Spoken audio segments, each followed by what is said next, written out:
So for today's video, mag-telling story tayo. Dahil, iano na natin to, halo-halo, Tagalog, Bisaya, okay?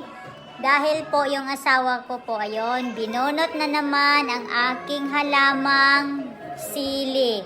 Gigona, oy! Akala niya kay kuan kanang sagbot ba? Akala niya damo ang yung sili. Nuhaw talaga tong asawa ko pagdating sa vegetable, guys. So in fairness, di ko rin ikaila dahil laking Australia, laking city, walang farm, so syudad siya. And besides that, dili ko siya magkaon og vegetable. So ayaw niyang kumain ng vegetable except lettuce and cabbage.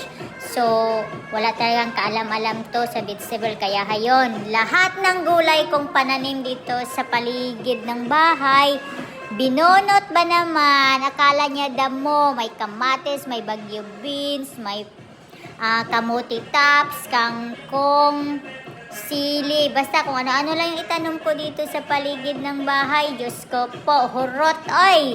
Gibunot, tanan, kay abi niya og sagbot, o diba? Ayan, may alugbati pa ako, ayan, wala na.